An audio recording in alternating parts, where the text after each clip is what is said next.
Gente querida, que a graça e a paz de Jesus esteja com seu coração. Bom dia a todos.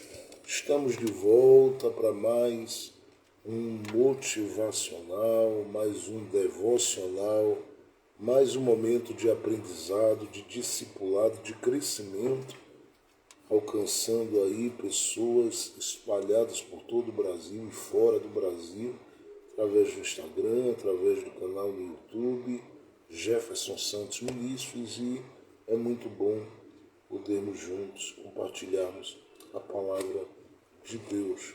Que o Senhor, chamando aí, grande, nesse exato momento, lermos a palavra de Deus, já oramos, louvamos ao Senhor.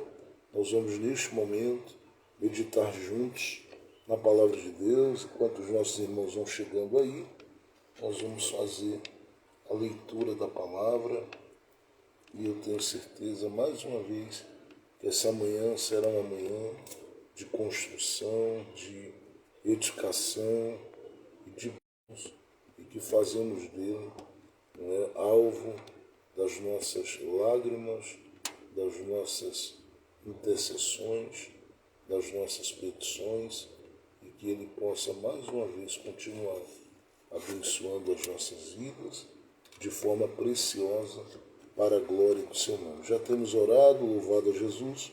Nós vamos ler com muita alegria e carinho a palavra de Deus. Eu quero ler com você no livro de Números, capítulo de número 20. Números, capítulo de número 20. Quero só lembrar que hoje é um dia abençoado, especial, é um dia da nossa ceia, nossa Santa Ceia. Nós vamos à mesa do Senhor juntos e nós vamos estar compartilhando desse momento com você, através aqui do Instagram, através da nossa live, e com muitas e muitas pessoas que estão chegando no nosso canal no YouTube. O canal tem crescido e muita gente está assistindo, sendo edificado, abençoado, e graças a Deus que até aqui o Senhor tem nos ajudado. Teve uma live agora de madrugada no canal no YouTube, era uma hora, 1h30 da manhã, e tivemos ali a participação de quase 250 pessoas ao vivo na madrugada. Que bom que o Senhor tenha alcançado gente para a sua glória. Já são mais de 22 mil pessoas alcançadas através do trabalho que temos feito ao longo desses anos, ministrando a palavra de Deus. E eu me sinto cada dia mais feliz por poder não só ver pessoas se rendendo a Jesus, mas principalmente muitas pessoas sendo alcançadas e vivendo um discipulado diário junto conosco, que é o que nós nos propomos a fazer quando começamos essa live. Graças a Deus, permanecemos naquilo que aprendemos e na rota. Então nós vamos continuar discipulando, ensinando, com tranquilidade, carinho, amor, com muito fervor e paixão pela palavra de Deus. Então olha aí para o livro de Números capítulo 20, a partir do verso de número 7. Nós vamos ler a partir do verso 6, a partir do verso 6 e em diante. Diz assim: Então Moisés e Arão se foram de diante da congregação, à porta da tenda da congregação, e se lançaram sobre os seus rostos, e a glória do Senhor lhes apareceu.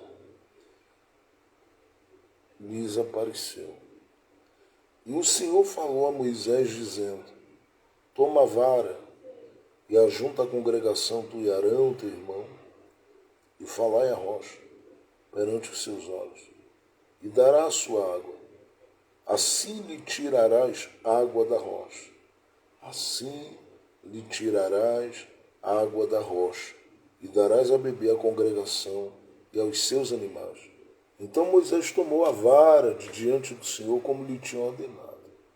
Moisés e Arão reuniram a congregação diante da rocha, e Moisés disse-lhe: ouve-me agora, rebelde, porventura tiraremos águas desta rocha para vós? Então Moisés levantou a mão e feriu a rocha 2 vezes com a sua vara. Então saiu muita água e bebeu a congregação e os seus animais. E o Senhor disse a Moisés e a Arão: porquanto não crestes em mim, para me santificar diante dos filhos de Israel, por isso não te introduzirei, por isso não introduzireis esta congregação na terra que lhes tenho dado. Estas são as águas de Meribá, porque os filhos de Israel contenderam com o Senhor e se santificou neles. Amém. Nós vamos estar meditando na palavra de Deus. Deixa-me saudar aqui alguns irmãos. Se você está aí conosco, lembre-se que nessa live aqui você entrou, você coloca logo as nossas 2 hashtags aqui. Eu dependo de Jesus e a hashtag que nos move esse ano, né, que é semear é viver. Tá bom? Coloca a nossa hashtag aí e vamos juntos meditarmos na palavra. E eu tenho uma palavra do coração de Deus que eu estou vindo do altar da oração, do lugar da comunhão, da intimidade com o Senhor e ouvindo a voz do Espírito Santo no meu entendimento e pela palavra. Então eu tenho uma palavra de Deus nessa manhã para a sua vida e hoje à noite também nós vamos compartilhar uma palavra no nosso momento de ceia que eu tenho certeza que vai trazer grande edificação.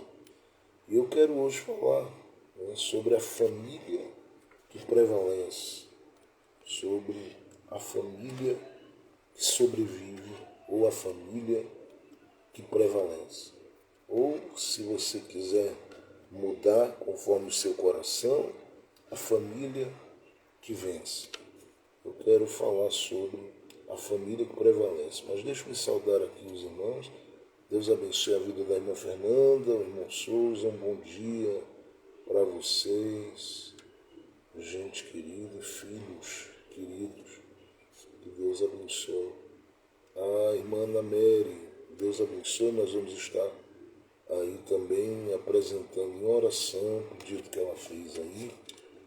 Em nome de Jesus eu peço uma oração para uma amiga que teve morte cefálica e hoje vão ser desligados os aparelhos. Ela deixa 4 filhos, o mais novo é o vizinho de 1 mês e meio. Tá bom? O Senhor é maior. Nós vamos estar orando por essa casa, por essa família, por esse lar. Vamos estar, em nome de Jesus, orando. Eu creio no Deus que a Bíblia apresenta como Deus da providência. E a providência de Deus não é apenas uma ação e uma intervenção momentânea, né, para suprir algo que precisamos. A providência de Deus é o seu governo sobre tudo e sobre toda e qualquer situação. Eu já ensinei aqui em uma das lives, penso que em 2021, quando eu falei aqui sobre Agar, e eu mostrei aqui que Deus não era o Deus que estava se revelando como o Deus da providência na vida de Agar, quando fez os olhos dela se abrirem para ver o poço. Muito mais do que isso, ele estava desde o momento que ela foi colocada para fora, revelando a sua providência ali, revelando o seu governo, porque a providência de Deus é o governo dele sobre toda e qualquer circunstância que nos assola e nos alcança nesta terra. Que bom que ele está quando se fecha e ele está também para abrir quando é o tempo de abrir os nossos olhos, abrir as portas, abrir os céus para a nossa vida. Tudo isso aconteceu com Agar ali no deserto, no capítulo 21 do livro do Gênesis registra isso. Mas vamos lá. Nós estamos diante de um momento que requer do nosso coração uma profunda entrega diante de Deus, para que a gente assimile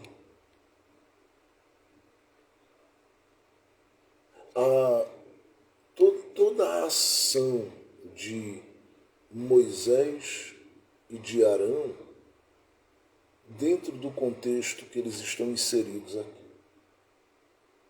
Falar dessas duas figuras, que segundo o texto que eu li, elas se destacam nesse capítulo 20, é lembrar que nós estamos falando de duas pessoas escolhidas por Deus, de duas pessoas enviadas por Deus ao Egito, ao Faraó, e de duas pessoas cuja voz não por todo mundo, mas era reconhecida pela maioria dos que caminharam no deserto junto com esses homens. E isso eu digo até com base no momento em que o próprio Arão ele errou diante de Deus quando fez aquele bezerro, e ele o fez porque gente chegou até ele mostrando que o reconhecia como autoridade suficiente para fazer qualquer coisa, inclusive o que a multidão pedisse em nome de Deus. Mas falar desses dois homens também é falar de gente que respirou relacionamento familiar, protegendo uns aos outros. Porque, entre outras coisas, a instituição da família, ela passa por esse interesse de Deus de revelar-se como um Deus que apresenta a sua palavra nas vidas que compõem o ambiente, o grupo, o lugar, o espaço onde estão inseridas pessoas que compõem a família. Em outras palavras, eu estou dizendo que quando Deus estabelece a família, e isso desde Gênesis 2 nós entendemos muito bem, Ele estabelece pensando em ter alguém naquele ambiente, naquele lugar que representa a sua palavra. A sua palavra. Há dias eu tive a oportunidade de assistindo uma parte, não vi todo, mas uma parte de um filme que ele se passa depois, segundo a proposta do filme, do Apocalipse. E esse filme apresenta a figura de um pai caminhando com um filho, cruzando por lugares e lidando com duas coisas terríveis. A escassez, que leva a momentos de fome, e lidando com o caos visível diante dos olhos de quem quer que fosse passando pelos lugares que ele estava passando. E diante daquela situação, aquele pai olha para aquele filho naquele filme e ele pronuncia uma expressão que tem muito a ver com o que eu estou falando. Porque ele vai fazendo a narrativa de todo aquele caos, de toda aquela crise, da busca dele e do filho por alimento, e ele diz assim, que ele não pode e nem precisa permitir o seu coração se perder. Porque se Deus tem lhe dado uma palavra, esta palavra de Deus está revelada na pessoa do seu filho. As pessoas com quem nós convivemos, elas são a palavra de Deus para a gente. Nós temos sido movidos continuamente, constantemente, por interesses. Temos sido motivados à ganância, à ambição e a outras coisas. E temos perdido duas coisas importantes: o sentimento humano, e temos vivido uma experiência amarga, tendo o amor esfriando dentro de nós. E isto acontece porque Jesus disse, Jesus tem razão em tudo mais do que qualquer coach desse mundo. Jesus disse, ninguém pode servir a dois senhores.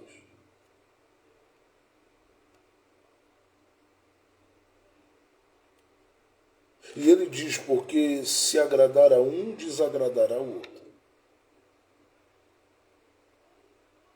E essa é a realidade que tem levado o coração de muitas pessoas a agirem.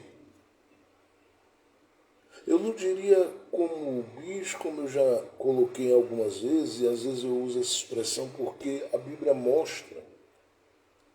E eu preguei isso aqui no final de ano, quando falamos sobre a revelação de Deus no livro de Daniel. A Bíblia mostra um homem por nome de Nabucodonosor passando por esse processo de humano a bicho. Claro que não sem perder o raciocínio e a razão totalmente, porque ali naquela situação chega um ponto que ele diz, eu decido glorificar a Deus, mas uma situação que o coloca entre bichos, que o faz ser visto como bicho, que o faz comer e agir como bicho, e eu penso que essa ideia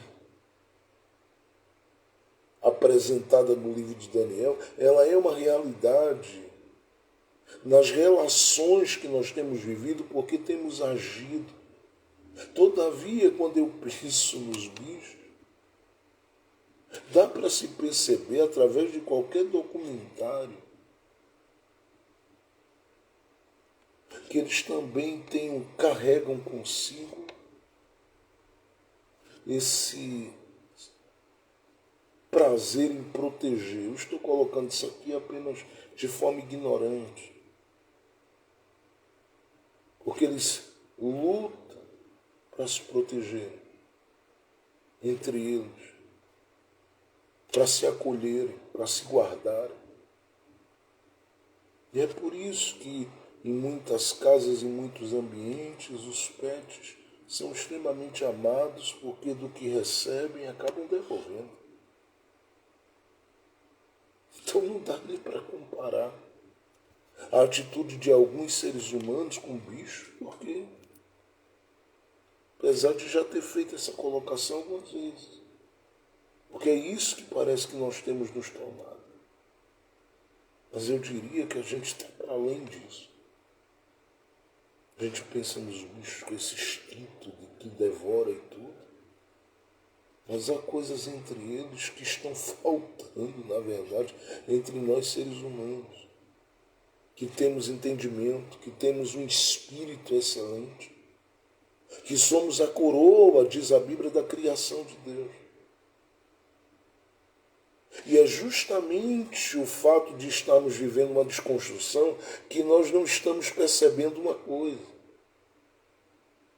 Estamos perdendo a capacidade de ouvirmos a palavra de Deus que está sendo pregada para a gente todo dia com as pessoas que a gente convive, porque as pessoas com quem você convive dentro do ambiente da sua casa, eu quero repetir aqui, elas são a palavra de Deus que você precisa. Só que como muita coisa ocupou a nossa mente, o nosso coração, como muita coisa ocupou a sua mente e o seu coração, se perdeu essa capacidade de perceber, de discernir, detectar nessas pessoas, as pessoas que são a palavra de Deus na sua vida. E por isso a maior parte das pessoas acabam declarando: eu não tenho nada. E eu já disse isso aqui. Declaram isso: eu não tenho nada na vida, tendo filhos, tendo um casamento, vivendo em um ambiente de casa, gozando de momentos de desencontros, brigas e adversidade, mas momentos de muitas e boas gargalhadas. Mas a gente perdeu essa capacidade de perceber, porque as coisas ocuparam o nosso coração, e Jesus disse: ninguém pode servir a dois senhores justamente por isso. Porque ao servir a Mamon, tudo em nós começa a ser anulado quanto aos nossos sentimentos, e a gente passa a entender que a gente está na selva e a gente vai passando por cima de quem tem que passar. A gente vai passando por cima de qualquer situação, de qualquer coisa, de qualquer resistência, de qualquer dificuldade, de qualquer problema, a gente vai passando por cima. A gente vai atropelando. E somos motivados todos os dias a isso. E aí vem Jesus com a proposta do Evangelho e diz para a gente assim: olha, se até o adversário te pedir para caminhar uma milha, caminha duas. E a gente diz: isso eu não quero. Por que a gente não quer? E perceba que é tão mais fácil, né, a gente aceitar a pedrada de Davi na cabeça de Golias do que aceitar essa ideia. Que Paulo, por exemplo, apresenta dizendo: se o teu inimigo te pedir de comer, dá-lhe de comer. E a gente pensa: eu não vou ser otário até esse ponto. Eu não vou ser besta a esse ponto. A gente é raivoso. A gente tem um temperamento horroroso. A gente vive determinadas alterações em nós e às vezes num dia passamos por 10 fases no dia. Que bom que Deus é oleiro. Que bom que Deus é pai. Que bom que Deus é amigo e Ele participa das nossas coisas. E porque Ele participa, Ele consegue ir trabalhando na vida da gente. E por isso Ele nos deu o Espírito Santo. Para controlar o nosso temperamento e agir nele. Para trabalhar nos nossos sentimentos. Para avivar em nós os dons, como são citados em 1 Coríntios, capítulo 12, também em Gálatas, no capítulo 5, versículo 19 a 22, principalmente no verso 22. E Ele nos deu o seu Espírito para que tenhamos discernimento de 3 coisas. Primeiro, de que esse mundo jaz no maligno. E como diz a palavra, o Deus deste século cegou este mundo de modo que nós não buscamos pactos e alianças com o que quer que seja aqui de baixo, porque nós já temos uma aliança com aquele que está sentado no trono lá em cima. Segundo, esse discernimento é o discernimento, como Paulo diz aos Tessalonicenses, e eu já preguei aqui, como também o apóstolo João diz na primeira epístola dele, e eu também já preguei aqui. É para discernirmos a ação do anticristo nesse tempo. E percebermos que nós não estamos, como diz Paulo em Efésios capítulo 6, lutando, no verso 12, lutando contra carne e sangue, mas contra principados e potestades. E ao entendermos isso, temos um discernimento de que eu e você temos tudo o que precisamos para ir até o fim, para vencermos os obstáculos que se interpõem no nosso caminho, entre nós e as nossas realizações, para vencermos a solidão, para vencermos a ansiedade, para vencermos os maus tratos, para vencermos os tormentos, porque somos atormentados muitas vezes pelas circunstâncias da vida. E ela vem com força. apresentando situações e mais situações, às vezes quase que como um avalanche contra a minha vida e contra a sua vida, com um único objetivo: fazer de mim, fazer de você alguém que sucumbe e perde a capacidade de discernir essas duas coisas perversas e aquela que é a alegria principal da nossa vida e que nos faz ir adiante naquilo que Deus tem como plano, como desígnio, como propósito para a nossa existência, para a nossa vida. Escute o que eu estou lhe dizendo. O objetivo de muitas situações que você passa é arrancar de você essa percepção e esse discernimento de que as pessoas que convivem com você, elas são a palavra de Deus para a sua vida. E que ao perceber, ao discernir, ao entender isto, você tem tudo o que precisa para vencer qualquer coisa e chegar na eternidade como um vitorioso campeão de Deus na terra. É por isso que nós somos convidados biblicamente a fazermos 3 coisas.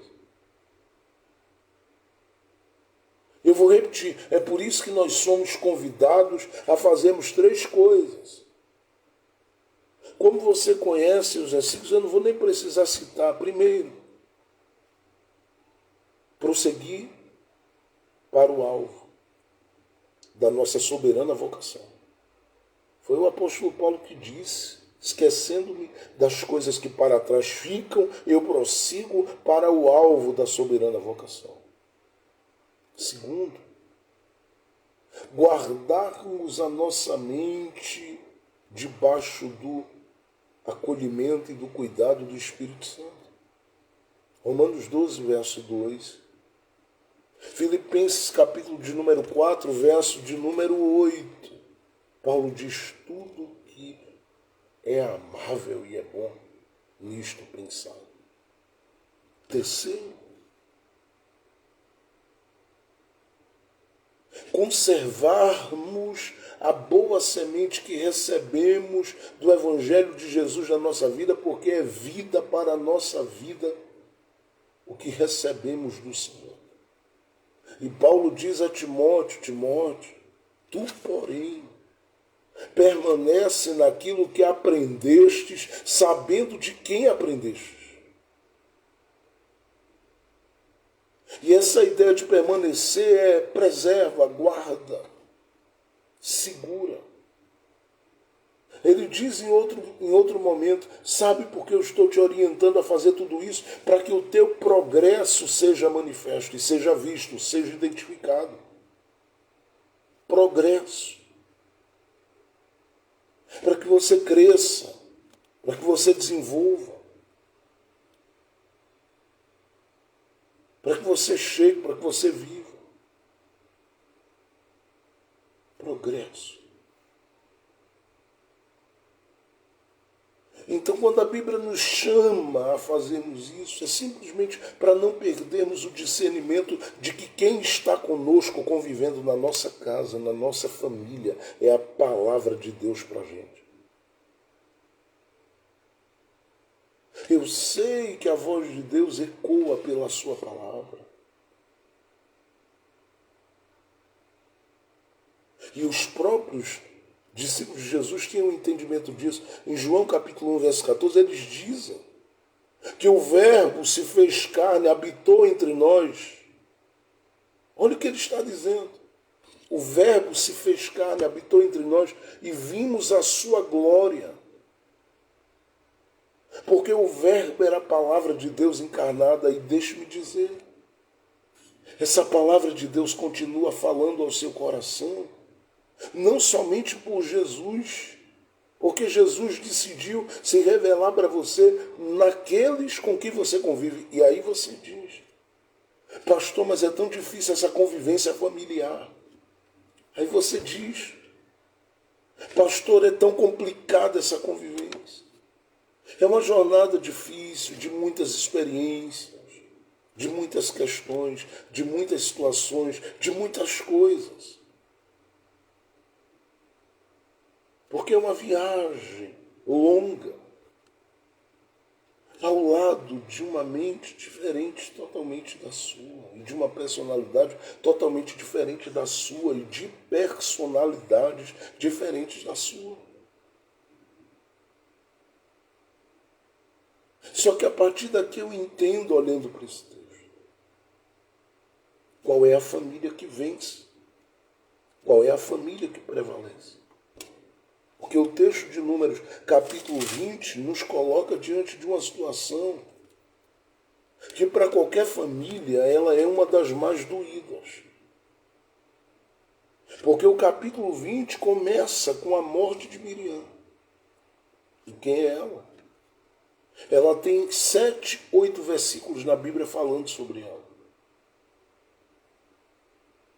E se tem uma coisa que eu posso dizer, com base em Números capítulo 12, é que ela é uma filha de Deus, apesar dos seus momentos de rebelião, dos seus momentos de revolta, dos seus momentos de raiva e de levantes. Mas além de ser filha de Deus, ela é a irmã de Moisés. Ela é a irmã de Arão. E ela é quem esteve presente na vida de Moisés nos momentos, eu posso dizer, mais tensos da sua existência. E se Moisés viveu momentos muito tensos, a partir dos 80 anos, conduzindo o povo no deserto, sob as pressões que vieram, nada se compara a ter nascido já sob a ameaça de morte. Por que o senhor diz, pastor Gelson, que nada se compara? Eu vou lhe dizer o porquê. Moisés, com 80 anos, já é um homem que viveu o suficiente para aprender a se defender. Quando criança, ele não sabia como, nem tinha como. Ele estava sob os cuidados de alguém que segurou ele por 3 meses, mas entendeu, não dá para mantê-lo, não dá para segurá-lo, não dá para sustentá-lo. Então decidiu colocá-lo no ar. Ali, entre aqueles matinhos.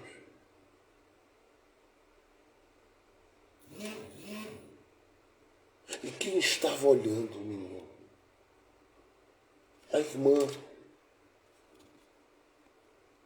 Ela está presente na vida dele. Eu estou dizendo com outras palavras, ela é quem viu nascer. Eu já disse isso em algum momento pregando por aí, que um grande comentarista bíblico do judaísmo, chamado Rashi, ele chega a dizer que se crê, e isso é algo que se crê entre os rabinos e entre os judeus, que Moisés foi resultado de uma profecia. E sabe quem proferiu essa profecia? Segundo eles creem, a Bíblia não diz isso dessa forma, mas eles creem lá. Foi Miriam, que é citada, e isso você vai ver que não acontece com outros, a não ser com Balaão. Ele não vai dar essa ênfase tão grande a outro. Mas ele mesmo diz que ela era profetisa. Então imagina a importância dela. Na mente de Moisés ecoava assim: foi você que profetizou que eu ia nascer. Se isso é uma realidade diante da história deles, foi você que estava me observando e me cobrindo quando eu estava na caixa.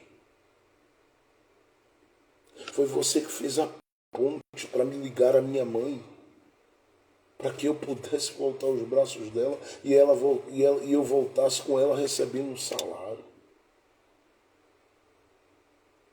Foi você que me viu crescer e nos momentos que eu quis chorar, E isso ia me colocar em perigo. Você me livrou do perigo junto com a minha mãe, colocando muitas vezes um pano na minha boca e me impedindo de falar. Eu trago deficiências, marcas e dores desse momento, desse processo. Mas mesmo assim sou grato, porque se não fosse aquele momento, eu estaria morto. E todas as vezes que você vai olhar para essa família de Moisés, para essa casa de Moisés, a construção está alicerçada nisso aqui. Nessa relação de proteção entre eles. Uma relação de proteção que me deixa espantado e que me faz orar, dizendo, Deus, que isso se espalhe sobre todas as casas. Eles têm desencontros? Tem. Depois você leia Números capítulos 12. Mas Moisés não citaria Miriam como profetisa se ele não reconhecesse que ela era um dom de Deus para a vida dele.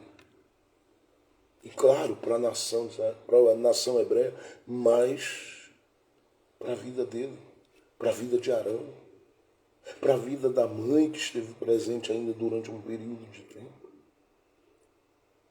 Ela era uma palavra de Deus para ele. Só que a viagem deles, como família, é feita. Até que a Bíblia traz esse registro do capítulo 20. Que aquela, e eu diria, ela era uma coluna. Porque imagine, são dois irmãos homens que têm um ciúme muito grande da irmã. Por que eu digo isso? Porque a Bíblia diz que o próprio Arão não ficou do lado de Moisés quando Miriam teve problema com ele. Ele ficou do lado de Miriam. E quando ela foi ficando leprosa, ele disse a Moisés, ora por ela. Ela era uma coluna na família. E a questão aqui é como que se lida com um momento que vem depois de uma experiência que se chama de providência amarga de Deus. Porque Miriam vive isso. Alguma situação a leva a falecer e a morrer. E ela morre. A morte de Miriam, ela é algo que nos deixa assustados.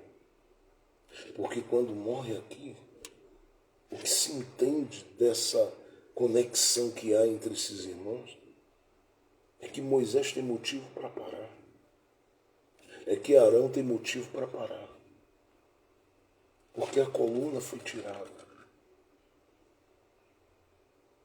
Essa família tem motivos para olhar uns para os outros e dizer assim, espera aí, ficou um buraco aqui no nosso coração.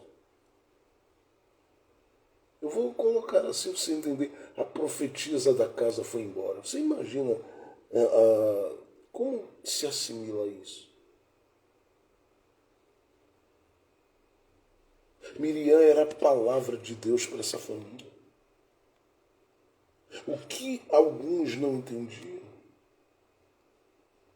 é que a Bíblia diz que Deus é glorificado na morte, seja do ímpio ou do justo. E a gente entende que Deus é glorificado de uma forma, isso que você já aprendeu na sua igreja, eu não vou aqui fazer nada nem citar nada, além do que você já aprendeu, mas entendemos que Deus é glorificado na morte. Não só tem a ver com o fato dele ser soberano sobre as vidas e sobre tudo. Porque a Bíblia diz no Salmo 24, verso 1, que do Senhor é a terra e a sua plenitude. Mas a coisa vai um pouquinho além. Deus é glorificado porque para aqueles que ficam. ficam mensagens. Que mensagens, pastor? Depende da importância daquela pessoa para alguém. Quando Jesus de Nazaré estava caminhando, você lembra do texto? Em Lucas capítulo 9, lembra dele? Se não me falha a memória, lá pelo verso 55, 56, 57, hoje você lembra. Jesus passa, faz o convite a uma pessoa. E ali ele vai encontrar não somente uma, mas alguém. Duas pessoas a mais. Para quem o reino de Deus vai ser apresentado como proposta para que eles sigam, abracem e vivam. Aí tem um no meio que diz assim: Jesus, me deixa fazer uma coisa. Eu quero ir sepultar os meus pais. Jesus disse: deixa que os mortos enterrem os seus mortos. Eu pergunto, qual morto se levantaria, tirando aqueles que Jesus ressuscitou, para enterrar quem quer que seja? Você tem que ter um pouquinho de capacidade reflexiva, um pouquinho de raciocínio, pensar um pouco, para entender o que Jesus está dizendo, sem precisar ser um grande exegeta. Você tem que entender. Deixa que os mortos sepultem os seus mortos.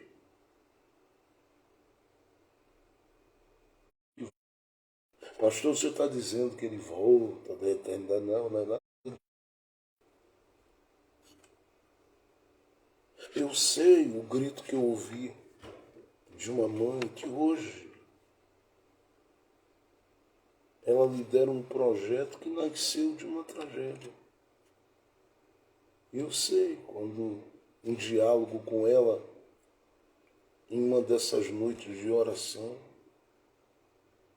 chega uma mensagem querendo entender o porquê que o seu filho tinha sido escolhido por Deus para ser levado com 2 anos de idade, tendo vivido aquela experiência dolorosa e doída que nos fez tanto nos sentirmos machucados, porque eu sentia a dor dela.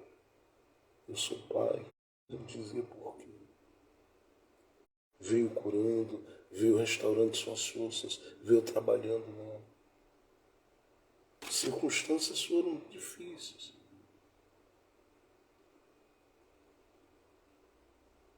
Que levaram aquele menino à morte, porque a forma que morreu também machucou muito o coração da gente. Imagina você como pastor, como alguém que tem amizade com pessoas, você ouve uma situação dessa, numa noite, gritos do coração, sabendo que uma criança está dentro de um ambiente de uma escolinha ou de uma creche, alguma coisa desse tipo, e sobe ali em um armário sem que ninguém perceba e vê, e aquilo vira sobre ele. E ele morre. As marcas que ficam no coração são muito dolorosas. Só que na partida nasce um projeto que beneficia, que abençoa a gente. Há mensagens que ficam e Deus é glorificado justamente por isso, entre outras coisas. Porque há mensagens que ficam. Nesse momento da perda, nesse momento da partida, eu sei.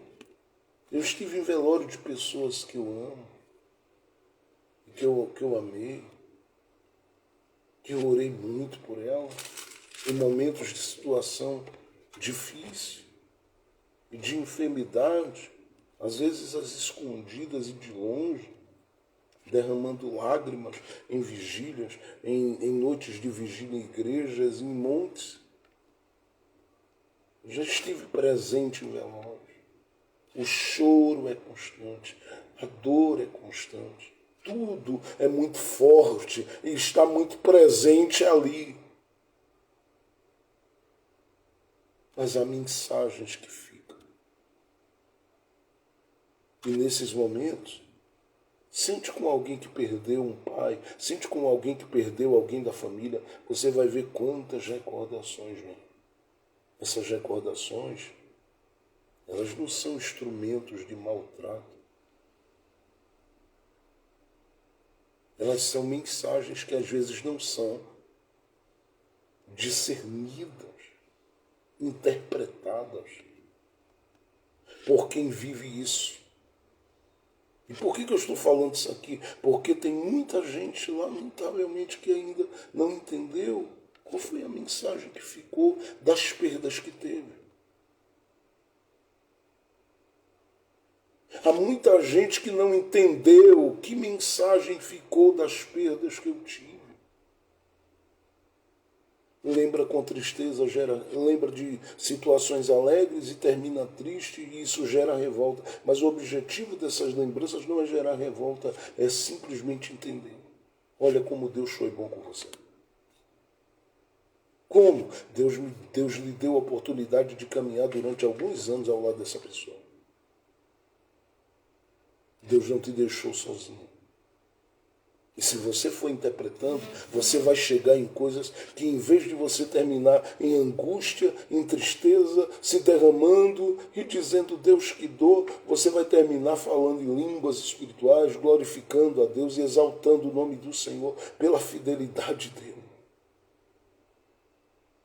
Porque ficaram conselhos, ficaram palavras que ajudaram a formar, às vezes até atritos pesados e fortes, por causa de uma educação às vezes forte, rígida, e ficou ali,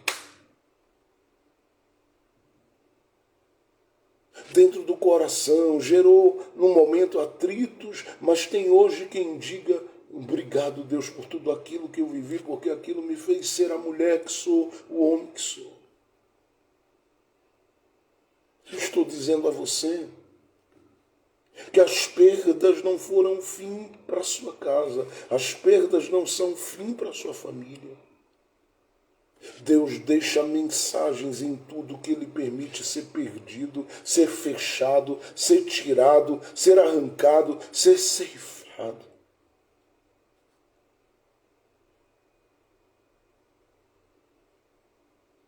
Moisés vive isso, ele pede Miriam.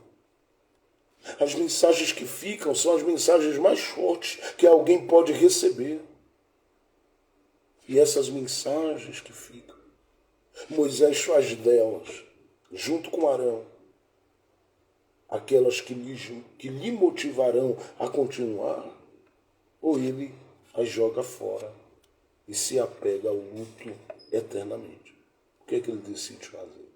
Olhe para o texto no capítulo 20, verso 6, que nós lemos, diz assim: Então Moisés e Arão se foram de diante da congregação,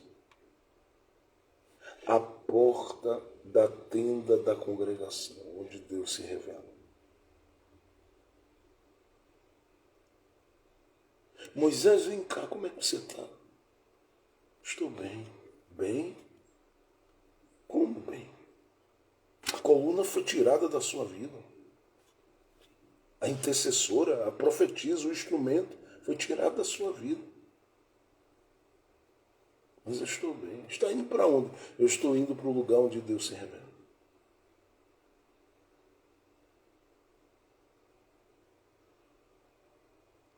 Aqui a gente começa a entender quais são as famílias que prevalecem. Quais são as famílias que vencem. Quais são as famílias que se mantêm de pé. Aquelas que, em primeiro lugar, se apropriam das mensagens que impulsionam para o futuro, deixadas por gente que foram amadas por elas e as amaram ao longo da vida. Busque, olha o que Jeremias diz. Eu quero trazer à memória o que pode me dar esperança. são mensagens e palavras que foram deixadas ao longo de uma jornada de vida. E que ao serem resgatadas, elas dizem para mim e para você: vá em frente, prossegue, caminha, avança, não desiste, não para, não se entrega. Segundo, a família que prevalece é aquela família onde aqueles que estão envolvidos nela consideram a importância do que perderam, mas conseguem se alegrar e proteger com muito amor o que ficou e o que ainda está vivo ao seu lado. O verso 6 do capítulo 20 diz: Moisés e Arão. Não é porque houve uma perda que o cuidado precisa cessar. Não é porque a morte se instalou no seio do lar. Não é porque a morte se instalou no santuário da família. Não é porque a morte se instalou no ambiente da casa que é preciso viver desencontros e desconexões. Há possibilidade de, buscando o que de mensagem ficou através de uma história de vida que alguém viveu com você, e isto vai dar apoio para se perceber quem ficou ao seu lado ainda depois dessas perdas. Não há necessidade, porque a gente está vivendo, como diz a palavra, dias trabalhosos, dias difíceis. E eu já preguei tanto aqui sobre a ação do anticristo nos relacionamentos. Sim, são dias difíceis. De modo que o grito de muita gente é separação,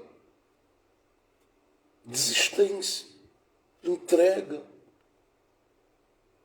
E aí você diz: pastor, o senhor julga essas pessoas? Jamais, porque eu sei que elas estão sob a pressão do momento e estão perdendo a capacidade de ouvir a mensagem que ficou das perdas.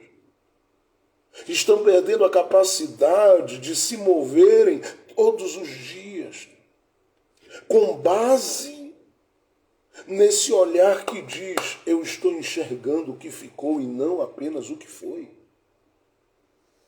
A Bíblia diz no verso 6, Moisés e Arão, eles olham um para o outro e diz: me dá a mão aí. Ou dizem, né? Eles olham um para o outro e dizem: me dá as mãos. Me dá um abraço aqui. Isso já esteve presente na vida dele. Tem uma cena linda que eu já preguei para vocês aqui, mas às vezes tem gente que está chegando nova e não ouviu. Olha lá para o livro do Êxodo, capítulo 4. O dia que Moisés teve um desentendimento sério, fortíssimo com Zípora, sua mulher, e ele precisou se isolar. Não dormiu em casa naquele dia. Afastou-se da casa naquele dia. Deixou a casa para ela, deixou o menino lá. E ele foi para um canto se isolar. Pensava ele que ia passar aquele dia, aquela noite sozinho. Deus estava um pouquinho mais distante de onde ele estava, trazendo seu irmão Arão no caminho. E quando Arão chega, Arão não precisou dar uma palavra. Porque a mensagem de Deus sou eu, para quem está comigo. A mensagem de Deus para quem está com você é você. Arão chega, não diz uma palavra, até porque ele dizia: Moisés tem promessas, Moisés foi livre pela mão de Deus, e vai dizendo outras coisas. Como é que eu vou falar diante de Moisés? Como é que eu vou falar aos ouvidos de Moisés? Como é que eu vou pregar alguma coisa para Moisés E Deus diz, vai lá, quando você chegar eu te digo o que é para fazer. Eu movo você. Aí ele chegou, a primeira e única coisa que ele fez foi abraçar, chorar junto e beijar. Dali para frente Moisés não foi mais o mesmo homem. Olhe para o capítulo 5 para frente, você vai ver no livro do Êxodo. Moisés se torna um gigante dali para frente. A Bíblia diz que ele cresce como Deus diante de Faraó. Porque encontrou na família aquele que era a palavra de Deus para ele e se apegou a isso.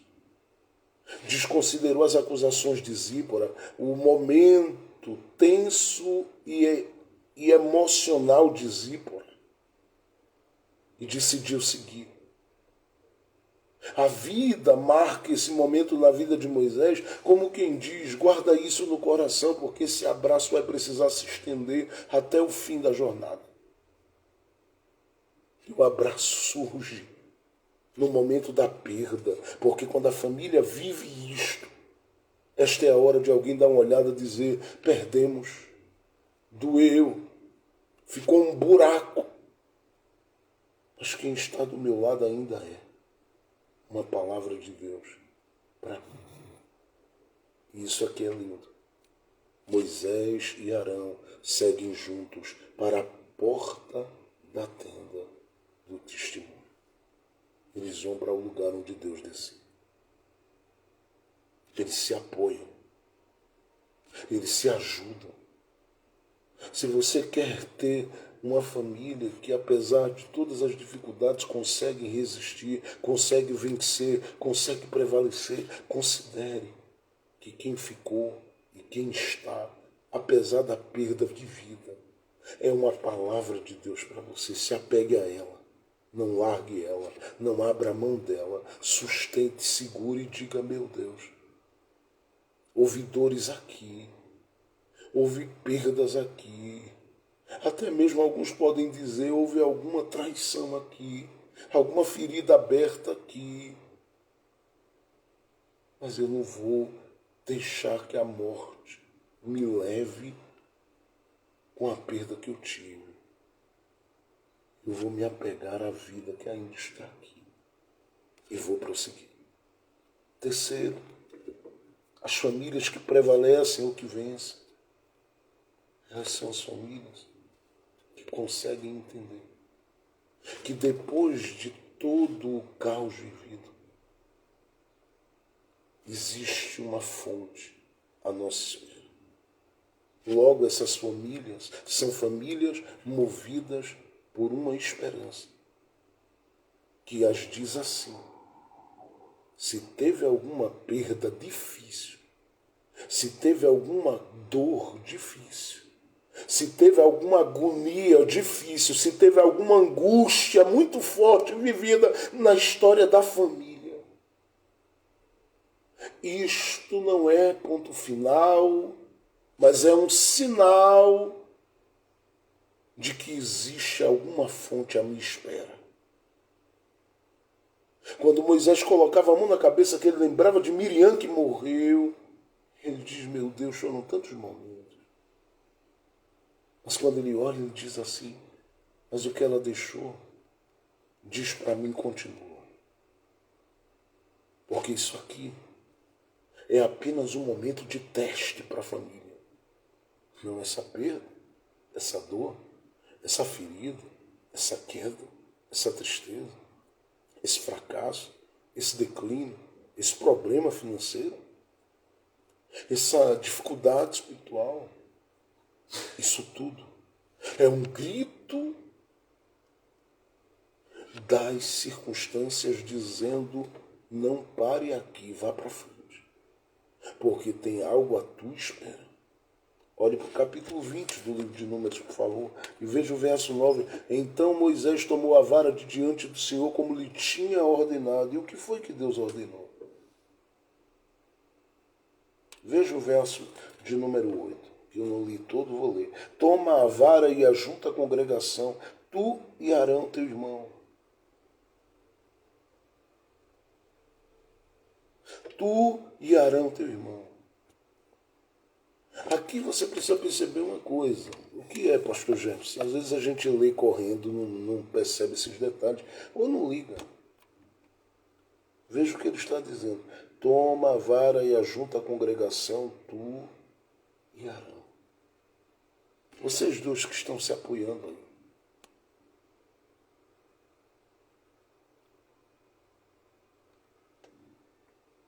Junta o povo. Segure a vara. Esta que abriu o mar? Sim.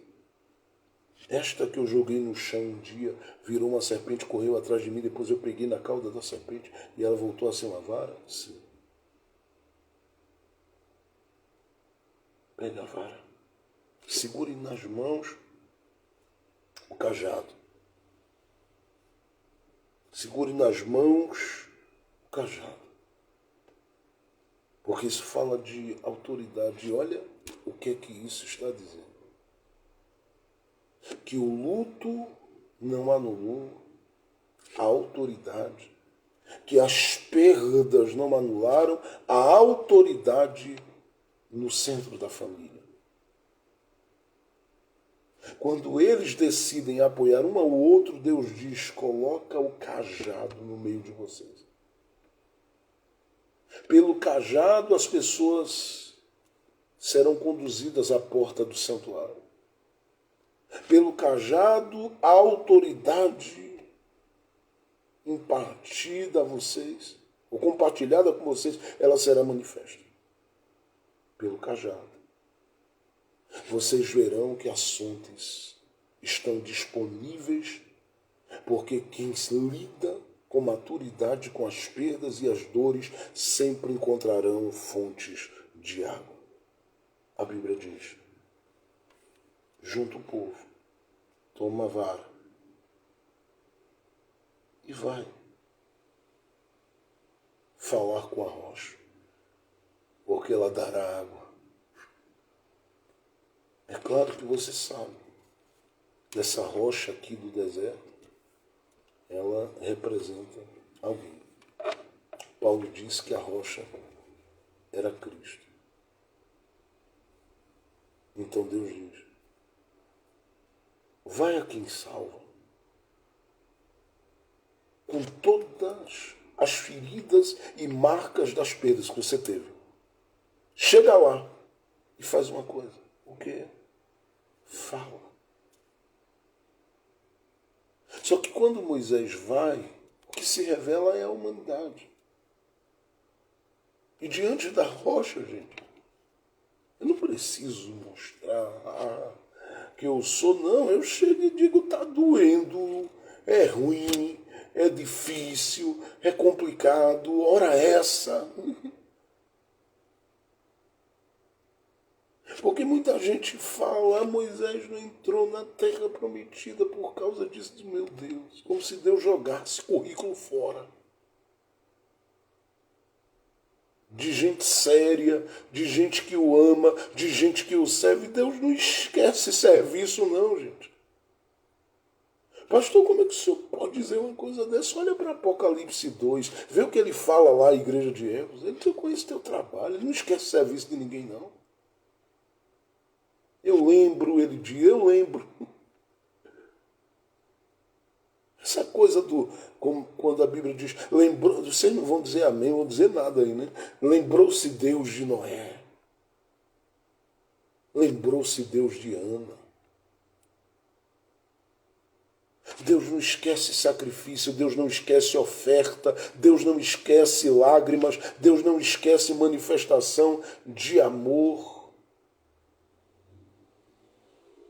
Que há tempos atrás era uma linguagem usada nos Estados Unidos ali, DPA, demonstração pública de afeto. Deus não esquece. Deus não esquece. Imagina, olha Moisés, eu te levantei como Deus sobre Faraó. Aí você diz, mas Deus disse a Moisés algumas palavras aí, pastor, que o senhor leu. É verdade. Porque a visão de Deus ia muito além. Inclusive, quando Moisés morre, quem você acha que escondeu o corpo? Na transfiguração de Jesus. Por que você acha que junto ao Filho de Deus aparece Elias e Moisés? Vocês não vão dizer amém nem nada, né? Tá bom, pode ficar quieto. Olha que coisa interessante. A família que prevalece é essa família que entende. Se isso está acontecendo ou aconteceu, tem alguma coisa muito boa chegando. Moisés revelou a humanidade dele ali, diante da rocha. Porque diante da rocha a gente coloca para fora tudo que a gente é. Aí você lembra, né, que a mulher samaritana não estava diante de outrem, a não ser da rocha. Lá em João 4. E diz a Bíblia que no diálogo ela expôs tudo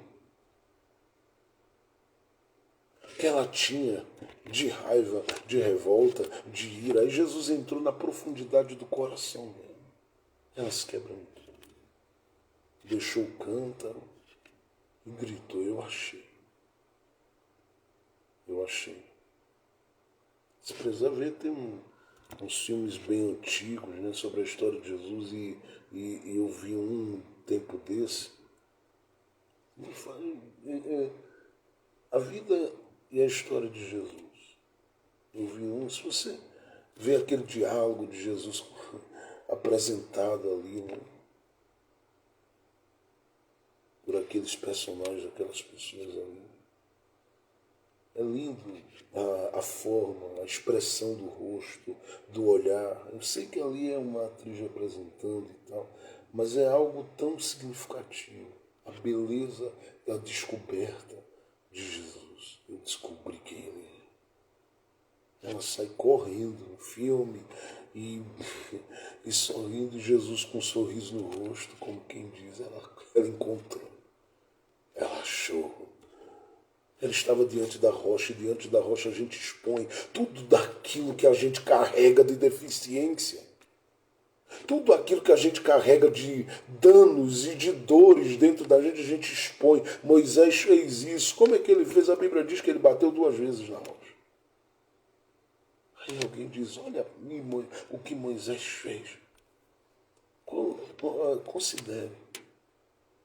O que mais tiraria Moisés da terra prometida? Matar um homem ou ferir a rocha? Sabendo que aquilo seria repetido por gente que lá no futuro bateria em Jesus mais de 2 vezes. Cuspiria, zombaria, e quando ele chegasse à cruz, ele deveria olhar para todo mundo e dizer, vocês não vão para o céu, seus miseráveis. Em nome da minha religiosidade, da minha religião, eu estou dizendo para vocês, vocês não vão para o céu, suas cobras infernais. Isso é coisa de João Batista. Jesus, ele é rei, eu vou lá, semia. Jesus é diferente. Jesus não tem a ver com os colegas pastores que eu tenho, obreiros que eu conheço. Jesus não tem nada a ver com o temperamento, o jeito miserável de ser de alguns. Não. Não, é diferente. Ele olha e diz, pai, perdoa. As feridas foram maiores e ele está oferecendo perdão, você acha? Que Deus jogou o currículo de Moisés fora? Não. Deus jogou a história fora? Não. Mas tudo está acontecendo aqui para dizer para mim e para você. O resultado dessa pressão toda, e se você considerar as palavras de Moisés aqui, você percebe um detalhe importante. Moisés diz, diante de Israel, vocês acham que eu vou tirar água para vocês? Aí bate. Só que a graça é tão graça. Eu vou dizer isso de novo. A graça de Deus, ela é tão graça. E a graça naquele período lá atrás também. sendo manifesta em alguns atos de bondade, de compaixão e de misericórdia. A graça sendo liberada ali. A graça é tão graça que Moisés queria o contrário, disse, eu vou bater em vez de falar, porque Deus disse para falar, se eu falar, jorrar água.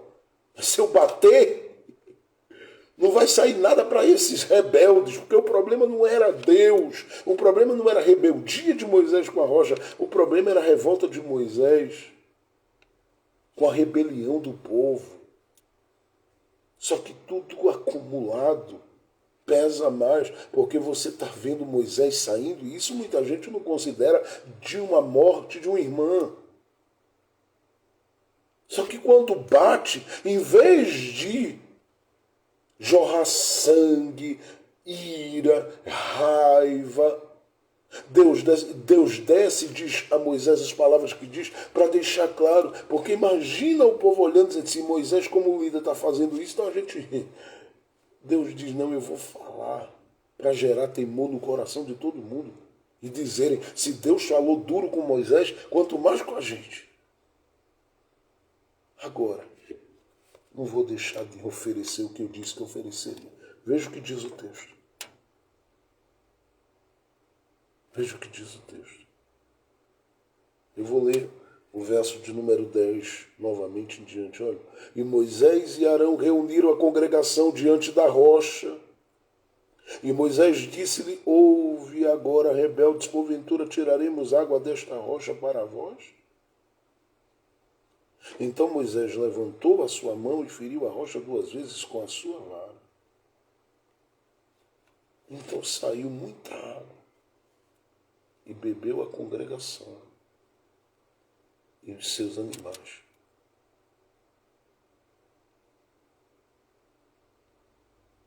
Ora, eu vou repetir isso aqui porque eu não entendo isso. Então Moisés levantou a sua mão e feriu a rocha 2 vezes com a sua vara. E saiu água. Pastor, por que o senhor diz que não entende? Talvez você pergunte, eu digo que não entendo. Porque eu não entendo a graça, não. Vocês não vão dizer amém, não vão dizer nada. Né? Eu vou dizer de novo, eu não entendo a graça, não. A graça de Deus é tão graça que contraria o nosso coração diante daquilo que a gente espera. Eu já vi gente dizendo assim, Deus me castigue. Faça alguma coisa comigo. Eu mereço a tua ira. Eu mereço a tua ira. Me mate, me leve, eu quero ir embora, eu quero sumir, eu quero desaparecer, me leve. E aí de repente você percebe outra coisa acontecendo ali. Água jorrando. E jorrando muito. Eu lembro de uma pessoa que disse, olha, eu fui a Israel e tudo, em uma viagem, uma caravana e tudo mais. E eu lembro quando essa pessoa disse que nessa caravana que ela foi participar, alguém levou a um determinado ponto de um deserto, de um lugar. E tinha uma rocha ali. Tinha uma fonte de água por ali. Estou dizendo uma rocha, força de expressão, mas tinha uma fonte ali jorrando água. Tinha uma fonte ali. E a pessoa disse, olha, você já leu que o povo bebeu água aqui? Da rocha que Moisés feriu? E aí a pessoa que estava naquela caravana disse, olha, Jefferson, a gente ali precisa se dá o benefício da dúvida. Não precisa duvidar. Algumas coisas porque é muito tempo de lá para cá, muita coisa aconteceu, muita coisa alterou, muita coisa mudou. Apesar de que a arqueologia tem apresentado uma série de coisas e mostrado e comprovado somente o que a Escritura já mostra. Mas tem algo além. Ele diz, como é que o senhor pode provar e dizer que foi aqui que o povo bebeu água? E aí aquele guia, aquela pessoa que estava ali orientando, disse, a prova eu não posso, nem ninguém pode. Mas essa é a única que jorra há 1500 anos água aqui. E nunca parou de jorrar. Prove da água. Ele disse, não tem água igual.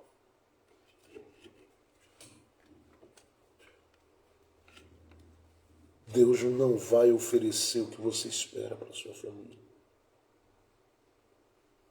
Vou repetir, Deus não vai oferecer o que você espera para a sua família. Ele vai oferecer muito mais. Por mais que os desencontros sejam grandes, por mais que problemas existam, a família que prevalece é essa família que diz, tem uma fonte à minha espera. Isso vai passar. Está doendo hoje, mas vai passar. Está chorando hoje, mas vai passar. Perdemos hoje, mas vai passar. Fechou hoje, mas vai passar. A noite foi longa, mas vai passar. O desânimo foi grande, mas vai passar. Tudo doeu demais, mas vai passar. Vai passar. Daqui a pouco a fonte vai jorrar. A rocha tem água guardada e reservada para você e para os seus. Eu vou dizer de novo, porque tinha mais gente que devia ter digitado um amém aí, hein? Eu vou dizer de novo que isso é uma palavra profética para a sua vida, para a sua família, e você quando digita um amém ou verbaliza um amém, você está dizendo, é assim mesmo, eu recebo, é para a minha vida. Eu vou repetir isso aqui. Tem rocha guardada, tem água na rocha guardada e a rocha já está disponível para jorrar. E não importa seu momento, porque Jesus, como a rocha, não olha para mim e para você com base no momento que a gente vive. Ele lembra que a gente já passou por águas, que a gente já venceu terrores no deserto. Por isso que quando você diz, eu vou falar umas coisas e grita, e reclama, e diz eu não aguento mais e tudo mais, você não vê ele te matar porque ele nunca vai oferecer o que você espera. De Jesus vai jorrar graça enquanto a igreja estiver aqui.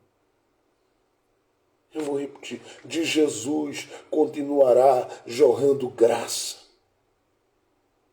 Graça que Paulo diz em Efésios capítulo 2, verso 1, que faz viver.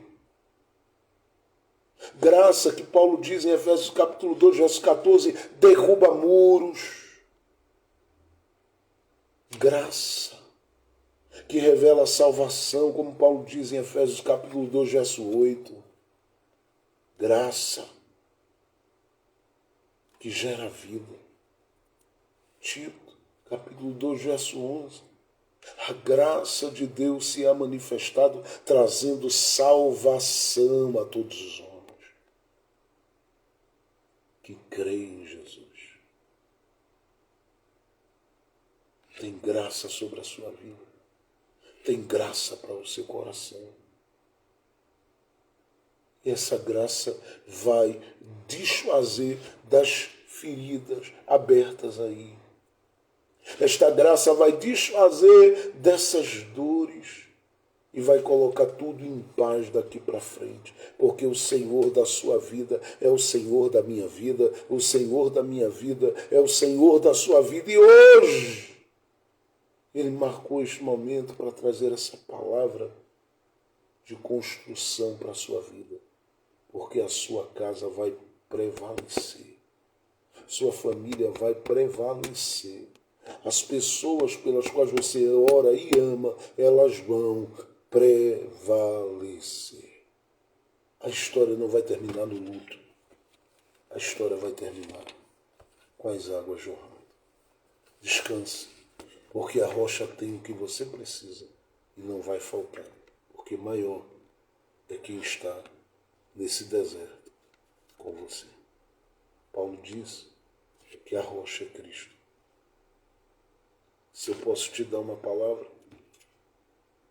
do meu coração como pastor, eu te dou essa. Fala com ela. Expõe tudo de você para ela. e fique descansado, porque da rocha vai jorrar água. Sangue aparece nas águas do Egito. Entende quem está ligado. Mas da rocha só jorrar água.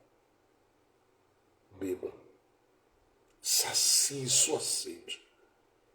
Por mais deprimido e depressivo e solitário e cansado que você esteja, bebe da água.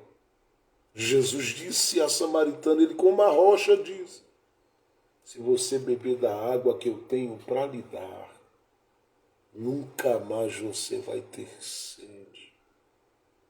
Nunca mais. Pai, obrigado por tua palavra. Continua nos abençoando e nos ajudando. Já são quase 4 anos ensinando a tua palavra. Ajuda-nos para que a gente continue. Não deixa cessar todo esse trabalho feito durante esses 4 anos, de forma alguma. Porque quando corações param, a gente entende muitas vezes que é tempo e hora de parar. Mas quando o Senhor fala com a gente desse jeito, a gente ainda começa a entender que os momentos de prova só estão gritando para a gente que tem alguma fonte à nossa espera. Por isso, Pai, eu te peço, abençoa cada um dos teus filhos e das tuas filhas. Cuida desses coraçõezinhos e os acolhe em amor debaixo da tua graça. Faz as nossas famílias prevalecerem neste tempo tão difícil. Faz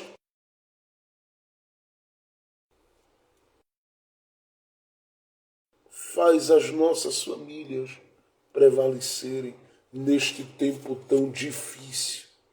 Nesses dias tão doídos, nesses dias de teste, de pressão. Abre os nossos olhos para vermos as fontes. Vemos a água jorrar da rocha. Cuida de nós.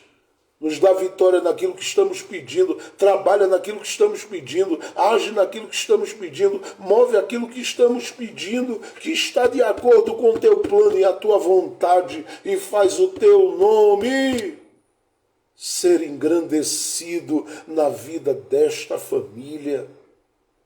Que a água jorre nesse casamento, que a água jorre para esses filhos, que a água jorre para este lar, que a água jorre para esta família. E que não falte disposição para ir adiante. Mas que as mensagens e as palavras de esperança, elas falem mais alto a cada coração, hoje e sempre, e eles digam, eu vou viver, eu vou prosseguir, eu vou viver as coisas do Senhor na minha vida. Que seja assim sobre esta casa.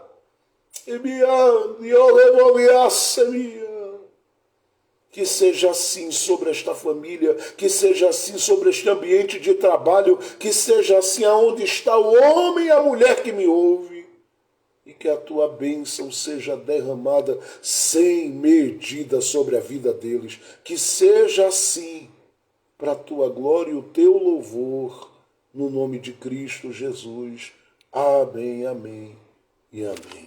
Deus abençoe a todos que estiveram conosco. Hoje à noite, 19 horas, no máximo 19h30, estaremos ao vivo aqui para a glória de Jesus, compartilhando a boa semente da palavra de Deus. E aí nós vamos para a mesa do Senhor.